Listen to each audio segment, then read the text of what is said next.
Nos parents sont des tueurs de rêves. Ou alors la pauvreté de nos parents font que nous ne rêvons pas assez. Bonjour, je m'appelle Blériot Kamsu. Bienvenue sur ce canal. Ici, nous parlons des études en Russie et du marketing digital. Si le thème t'intéresse, abonne-toi pour ne manquer aucun contenu de qualité comme celui-ci. Et pour tous ceux et celles qui retardent encore le pas, les admissions pour les études en Russie ont bel et bien débuté.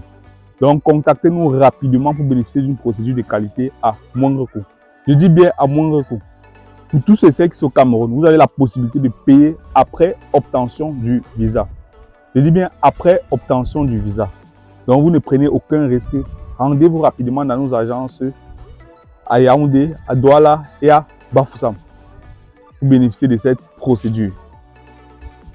Revenons à notre sujet. Lorsque j'ai dit à l'intro, ou bien lorsque j'ai dit à l'intro que nos parents sont des tueurs de rêves, c'est tout simplement parce que quoi? Depuis que j'ai commencé à accompagner les étudiants pour les études en Russie, il y a pas mal de personnes qui m'ont contacté, il y a des parents qui m'ont contacté, pas mal de parents en tout cas. J'ai eu à échanger avec eux, comprendre les motivations, pourquoi est-ce qu'ils ont choisi la Russie, etc., etc. Et vous savez déjà quand même qu'en Russie, quand même, les études sont assez abordables. Donc du coup, voilà, le parent qui a un budget moyen plus facilement, voilà, permettre à son enfant de venir étudier en Russie. Donc c'est un peu pour ça que j'ai pas mal de contacts chaque jour qui passe, je reçois pas mal de contacts des parents qui veulent savoir comment ça se passe, etc., etc. Ils posent des questions. Mais maintenant, le problème que j'ai avec ces parents-là, c'est quoi? Leurs attentes sont assez énormissimes. Lorsque je dis que les attentes sont assez énormissimes, c'est-à-dire quoi? Un parent est conscient que lorsque pour étudier en Russie, on n'a pas besoin d'un garant financier. On n'a pas besoin d'un compte bloqué. Juste tu payes tes frais d'études et puis tu rassures au niveau de l'ambassade que ouais, une fois sur le territoire, tu vas pouvoir te prendre en charge. Maintenant, c'est le même parent qui veut, malgré tout ce qu'on l'a accordé là, malgré tout la facilité qu'on a mis au niveau des procédures, tout ce qui va avec, mais c'est le même parent qui te dit encore, est-ce que une fois arrivé là-bas, la première année, mon fils va pouvoir se prendre en charge? Est-ce que ça va être possible? Parce que vraiment, je vais seulement prendre une tontine là pour pouvoir envoyer mon enfant étudier là-bas. Donc, je voudrais que lorsqu'il arrive, il commence à rembourser et puis voilà quoi. Donc, voyez-vous, un enfant va arriver dans un pays étranger où il ne comprend pas la langue. Il dit bien où il ne comprend rien sur la langue en fait. Parce que vous savez tous que dans un pays étranger, lorsque tu arrives où on parle une langue étrangère, il faut automatiquement que tu apprennes la langue en fait. Parce que sans la langue dans ce pays-là, tu n'es rien. Et tu n'as rien. Tu n'es rien, ça veut dire que tu es plus qu'une manœuvre bête, je dirais.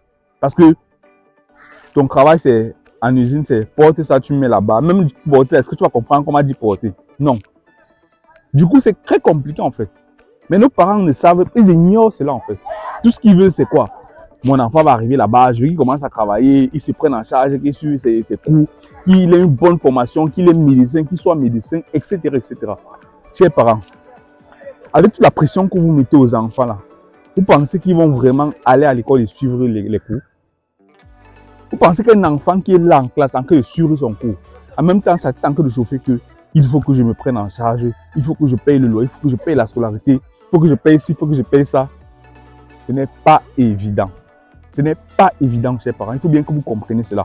Rassurez-vous avant d'envoyer un enfant étudier en Russie. Bon, j'ai les moyens pour pouvoir financer l'enfant afin que l'enfant soit un grand médecin demain, l'enfant soit un grand ingénieur demain, l'enfant puisse apporter des solutions concrètes pour nos pays. Mais pas un enfant qui a un diplôme, il est un médecin, mais il est incompétent. Pourquoi? Parce que durant toute la formation, il n'avait pas le temps de se former parce qu'il était toujours en train de dire ben, il me faut un boulot, il me faut ci, il me faut cela. Non, chers parents. Chers parents, rassurez-vous du minimum. Rassurez-vous du minimum, chers parents. Ça, c'est la vidéo dédiée à tous nos parents qui vont regarder. Chers jeunes, partage cette vidéo à ton papa ou bien partage cette vidéo à ta maman pour qu'elle comprenne. Et si elle veut que tu sois un grand ingénieur, un grand médecin, hein? Un grand whatever, il faut bien qu'on investisse. Il faut bien qu'on investisse. Investir, ça dit quoi? Prendre soin de toi. Paye tes études.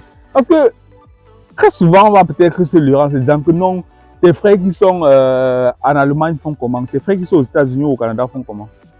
Les réalités sont là en fait. C'est juste ce qu'on peut vous dire. C'est juste que la banque, c'est que bon, il y a une certaine routine. Hein? On sait qu'un étudiant peut arriver, ça, au bout de tel nombre de temps. Pour la Russie, ce n'est pas encore le cas. Les Africains arrivent ici depuis combien de temps? Je ne sais pas si vous voyez, les Africains arrivent ici depuis combien de temps? Donc du coup, ce n'est pas évident pour nous, en tant qu'Africains, de pouvoir facilement. C'est possible. Les lois nous permettent de travailler, par exemple. Mais, dis-toi que travailler, manager toutes tes études, la langue qui est un peu difficile, tout ça, il faut bien que tu manages ça. Ce n'est pas évident. Il faut bien un temps d'adaptation.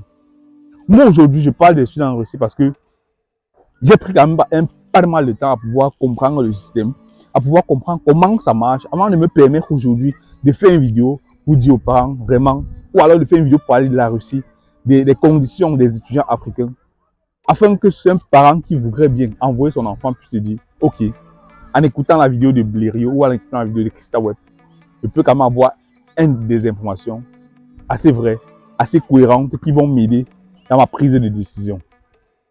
Je ne sais pas si vous voyez.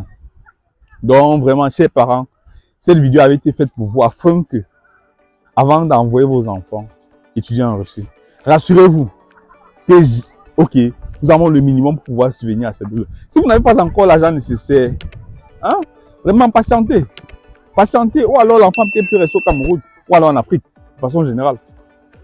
Mais, donnez le temps, donnons l'occasion à nos enfants de bien se former, afin qu'on puisse écrire des grands demain.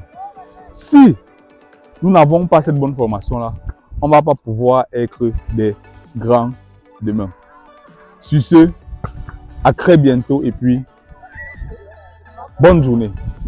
Si vous voulez étudier en Russie, passez par le meilleur canal qui est Christaweb. Vous avez la possibilité de payer après obtention du visa. À très bientôt. Bye bye.